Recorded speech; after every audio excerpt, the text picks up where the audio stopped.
Hello everyone, welcome to Elements of Costing class. In previous class we have discussed few classification of cost, that is we have covered behavioral classification. There we have seen fixed cost, variable cost, semi-fixed or semi-variable cost, as well as we have covered classification according to time, that is historical cost, predicted or predetermined cost, and in that estimated cost as well as standard cost. Another classification we had covered, that is classification according to controllability. In today's class we will be discussing few other classification of cost, that is according to normality.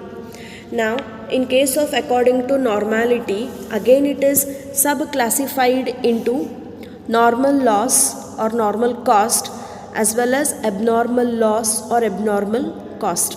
Now first one we will go through is normal cost. Now what is normal cost? Now normal cost means normally like whatever expenses are there, that will be incurred by the organization. It means we can consider these as an routine expenses, okay, the expenses which are normally incurred for a production activities in the normal conditions. So such expenses will be called as normal cost. Okay, now examples means repairs, maintenance, it might be salaries, it might be, or stationary expenses, it might be selling expenses, administrative expenses. Now these are regularly which expenses we will be incurring, okay, to like for the proper maintenance of the organization, or it might be proper running of the organization. Normally whatever expenses we incur, such expenses will be called as normal expenses. Second one we are going to see is abnormal costs or abnormal loss. Now what is abnormal cost or abnormal loss? So usually abnormal means apart from normal expenses, whatever we incur, such expenses will be taken under abnormal cost. It means such costs are beyond the normal cost. Okay, now abnormal costs are not charged to the cost of production. Now these will be charged to profit and loss account. So in abnormal conditions, if any expenses are incurred, such will be called as abnormal cost. So when we take an example, that is destructions due to fire, it might be, or shutdown of machinery, it might be, lockdowns, strikes. Okay, these are few of the examples of abnormal cost. It means in normal course of action, such expenses will not be incurred. Only in lockouts there will be production will be stopped. So there will be no production for that period. But whatever expenses you incur in that period, that will be called as abnormal loss, or it might be abnormal cost. Okay, hope so these two are clear. Next we are going to see is according to averaging. Now according to averaging means here again it is subdivided or subclassified into total cost and unit cost. Now first we will see meaning of total cost. Now what is total cost? Total cost, it is nothing but total of all costs which are incurred for the production of goods and services. So whatever expenses, total expenses will be called as total cost. So whatever expenses we are incurring for the production activities, such expenses will be called as total cost. Next comes is unit cost. Now what is unit cost? Unit cost means a cost incurred for a particular item. It will be called as unit cost. Now take an example, if I am producing 100 products. Okay, take example, if I am producing 100 dusters.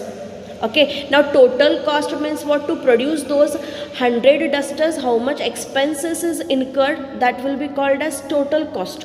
Okay, unit cost means to produce one duster, how much cost is incurred. Okay, so whatever cost is incurred for one unit or for one duster will be called as unit cost. Okay, suppose if I I have an car manufacturing industry, or take example, if I have an like assembly line industry. Now assembly line industry means to assemble one collection of all those materials whatever are required or spare parts required, and combining it and manufacturing a car. So manufacturing car, so for all such cars, suppose if I have manufactured 100 cars, so for 100 cars whatever expenses incurred will be called as total cost. Now whatever expense is incurred for particular one car, so such expense will be called as an unit cost. Okay, now these are few of the examples of unit as well as total cost. Next we are going to see is according to identifiability or traceability. Now according to this, again it is subclassified into direct cost and indirect cost. Okay, now first one we will see is direct cost. Now what is direct cost? Direct cost means which can be identified with a specific product, okay, or for a specific department, which will be called as direct cost. So example, if we want to take, suppose if I have hired a tailor to stitch one of the dress. So whatever wages I give for that tailor will be called as direct expense, because he is directly involved in manufacturing or for stitching that dress. Okay, now suppose if I ask an carpenter to make one furniture. Now whatever charges I pay to that carpenter, because he is involved in manufacturing or producing that particular product whatever I have given. So whatever expenses are directly involved for the production or manufacturing of a goods will be called as direct cost. Is that clear? For shoemaker, if I ask him to make a shoe and give, and he will give me the final product. Okay, so whatever charges I pay to that shoemaker will be called as what? Direct cost, because he is directly involved in manufacturing the goods and services, which can be easily identified. Okay, now indirect cost. Indirect cost means what? Which is not directly involved. Okay, the cost which cannot be identified to a particular department are called as indirect cost. Okay, now for example, salary to workers. Now each and every worker is not involved in manufacturing of a product. Okay, now rent of factory. Now rent of factory is also indirectly involved. Okay, that is not directly proportionate to the production. Now consumable stores. Now these all are what? Indirectly involved in production of goods and services, which are not directly involved in the production and services. Such expenses can be classified under indirect cost. Okay, hope so today's class is clear to you all. So in this class we have seen according to normality, that is normal cost and abnormal cost. Now in normal cost we have seen like expenses which are incurred regularly, as well as normally expenses which are incurred for the production of goods and services. Such expenses will be called as normal cost. So the examples you can take is repairs, maintenance, salaries. Next is abnormal. So expenses which are incurred beyond the normal cost. Such expenses will be called as abnormal cost. Now you can take example is strikes, lockouts, it might be, or shutdown of machinery, or destructions due to fire. So these are few of the examples of abnormal loss. Next we have seen according to averaging. Now according to averaging we have seen total cost and unit cost. Total cost means what? It is a total of all the cost incurred for the production of goods and services. So total cost. Unit cost means incurring the expenses for a particular item or a particular product will be called as unit cost.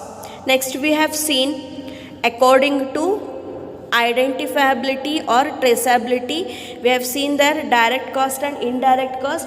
Direct cost means which are directly incurred for the production of goods and services. For example, I have given is wages of a tailor or wages paid to carpenter. So these two are directly involved in producing or manufacturing a product. Next one we have seen, that is indirect cost. Indirect cost means what? Like these are not directly involved in manufacturing a product or which is not directly related to a particular department. So such will be called as what? Indirect cost. Now their examples means salary to workers, rent of factory building or depreciation of machineries. These all are examples of indirect cost. Hope so this class is clear to you all.